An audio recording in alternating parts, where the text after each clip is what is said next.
রণজয়, আপনি কিছু মনে করবেন না। এতদিন ধরে আপনি আমার আর আমার ছেলের দায় দায়িত্ব পালন করেছেন, আর আপনি তো জানেন আমার একটা চাকরির ব্যবস্থা হয়ে গেছে। এবার আমি নিজের পথ খুঁজে নিতে পারব। আপনি এতদিন ধরে আমার পাশে ছিলেন, তার জন্য সারা জীবন আপনার কাছে কৃতজ্ঞ রইলাম। এই বুকিশ কথাগুলো কাইন্ডলি আমার সামনে বলতে আসবেন না প্লিজ। আমি কখনো কারো কৃতজ্ঞতার ধার ধারি না। কারো কাছ থেকে কৃতজ্ঞতা পাবো বলে জীবনে কোনো কিছু করিওনি, করবো না। জীবনে চলার পথে যেটাকে আমার কর্তব্য বলে মনে হয়েছে, নিজের প্রাণের ঝুঁকি নিয়ে হলেও সেটাকে করার চেষ্টা করেছি আমি। এটাই আমার জীবনের ধর্ম, এটাই আমি। আমি জানি আপনি আমার কৃতজ্ঞতায় অপেক্ষা করছেন না, কিন্তু আমার তো একটা ধর্ম আছে, আর সেই ধর্ম এটাই যে একটা মানুষ তার সর্বস্ব দিয়ে আমার পাশে দাঁড়ায়, তার প্রতি কৃতজ্ঞ না হয়ে কি করে থাকবো আমি?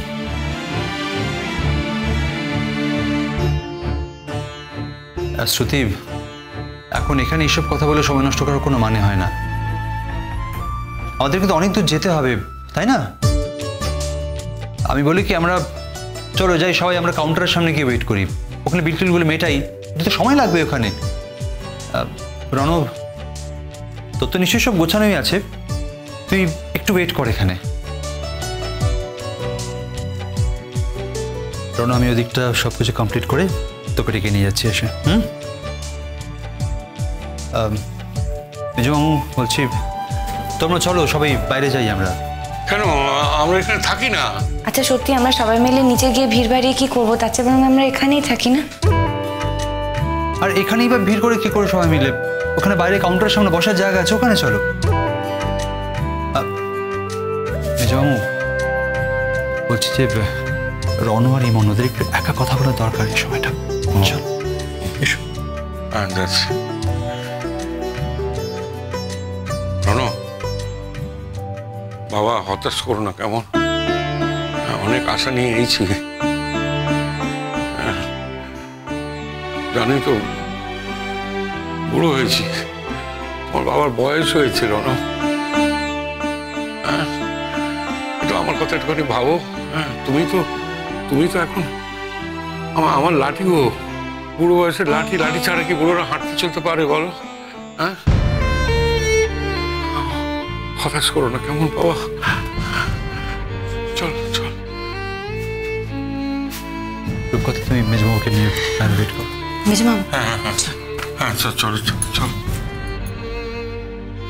বলছি চলো আমরা বাইরে গিয়ে ওয়েট করি।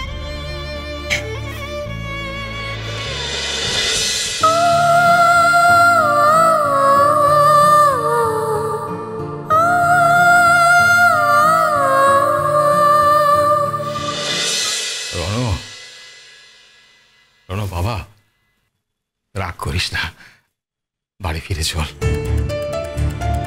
সেই ছোটবেলা থেকে তোকে ঘিরে আমাদের কত স্মৃতি। তুই কি রাগ করে আমাদের দূরে সরিয়ে রাখতে পারবি? পারবি না। চল বাবা, বাড়ি ফিরে চল। আজ কতদিন পরে বাড়িতে একটু ভালো মন্দ রান্না হবে, সবাই এক বুক আশা নিয়ে বসে আছে। রণ, আজকে কতদিন বাদে সবাই একটু ভালো মন্দ খাবো। তোর তোর তোর যা যা প্রাণ চায়, তুই যা যা খেতে ভালোবাসিস, সব আজকে আমরাও প্রাণ ভরে খাবো। তোকে বললাম না এতদিন বাড়িতে ছিলাম, কিন্তু ভালো করে খাইনি, ঘুমোতে পারিনি। চল বাবা, বাড়ি ফিরে চল। এখনো তো মামলার রায় বেরোয়নি, এর মধ্যে সমস্ত অশান্তি মিটে গেল তোমাদের? রণ রণ রণ শোন, মামলার রায় যাই হোক না কেন, আমরা তো জানি আমাদের ছেলে কোনো দোষ করেনি, আমাদের ছেলে কোনো অপরাধ করেনি। আসলে আমরা এইটাই ভুলে গিয়েছিলাম যে আমাদের ছেলে কোনো অপরাধ করতে পারে না, আর সেই ভুলের শাস্তি এতদিন ধরে পেয়েছি আমরা। বাবা, বাবা আর শাস্তি দিস না। তো বাবা ভেতরে ভেতরে বড্ড কষ্ট পাচ্ছে, বয়স তো হচ্ছে, বুঝিস তো, আমরা আর কদিন আছি, কখন কি হয়ে যায় তখন তো তোরই কষ্ট হবে রনু। বল, বাড়ি চল বাবা, বাড়ি চল। আমরা মানে আমি বাইরে অপেক্ষা করছি, কেমন?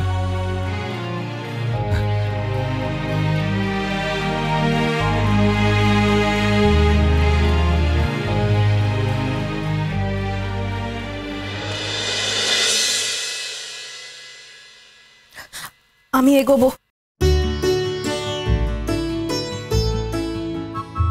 ও বুঝেছি, যেই বউকে ভালোবাসার কথা বললাম অমনি সহ্য হলো না। এই শোনো, তুমি তোমার বউকে ভালোবাসো, মাথায় তুলে রাখো, যা খুশি করো, তাতে আমার কিছু যায় আসে না। মাই ভোট। সত্যি তাই, তোমার আবার আসবে যাবে কেন? কিন্তু তুমি এখনো বিয়ে করনি কেন? বিয়ে করিনি, আমার ইচ্ছা হয়নি, আমি করিনি। এ বাবা, এরকম বলে না, এ কি গো? শোনো, বাবা মা কিন্তু কারোর চিরকাল থাকে না পাশে। একটা সময় বয়স হবে, বুড়ো বয়সে কে দেখবে তোমায়? কে দেখবে মানে? তোমার তা দেখি কে দেখবে? তুমি নিশ্চয়ই দেখবে না। আর তোমার দেখার আশায় নিশ্চয়ই আমি না বিয়ে করে বসে নেই।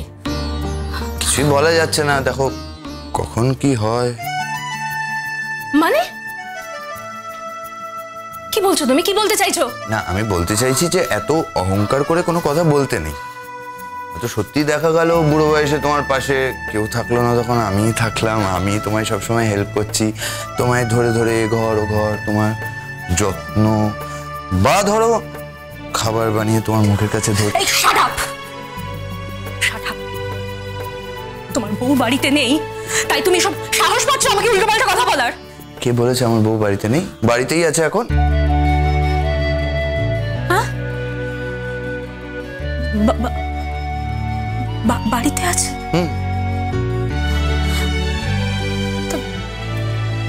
বাড়িতে আছে, কোনো সারা শব্দ নেই কেন?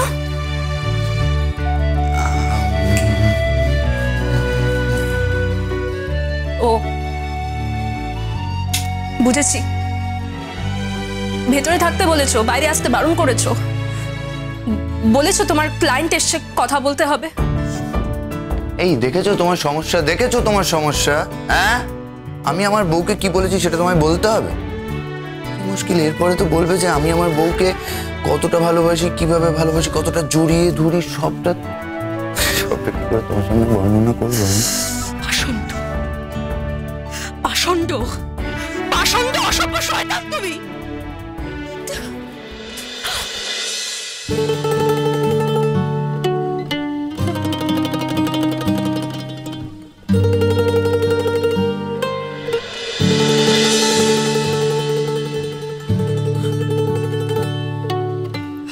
হাত ছাড়ো, হাত ছাড়ো, ডোন্ট টাচ মি। আস্তে আস্তে লোকজন শুনলে কি বলবে? তুমি কেন আমাকে অপমান করছো বলো? আমাকে অপমান করার জন্য বাড়িতে এনেছো তুমি? কোনটা অপমান? এক মিনিট দেখে কোনটা অপমান? ছাড়ো আমার, প্লিজ প্লিজ প্লিজ, অসভ্যতা করো না, হাত ছাড়ো, ছাড়ো, হাত ছাড়ো। ও এখন হাত ধরলাম বলে অসভ্যতা বলছো? ছি ছি ছি ছি ছি, মধুপর্ণা, এই হাত পাত ধরা তো কত বছর আগে পেরিয়ে গেছে। শুধু কি হাত ধরা, আরো কত কিছু, তো ঘনিষ্ঠতা। এখন যদি সেগুলো রিপিট করি তাহলে তুমি বলবে আমি অসভ্যতা করছি, কিন্তু সত্যি এটাই যে সেই সময় তুমিও এনজয় করেছিলে। প্লিজ প্লিজ প্লিজ, আমাকে আর অপমান করো না, আমাকে আর অসম্মান করো না। অনেকগুলো বছর তো হয়ে গেছে, তুমি একজন সাকসেসফুল লয়ার হয়েছো, কিন্তু তোমার স্বভাব এখনো বদলায়নি। And you know, I hate you for that. I just hate you. জানি you hate me, but I love you. Please, don't talk like this. Don't talk like this.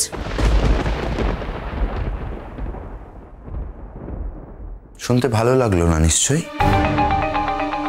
আচ্ছা,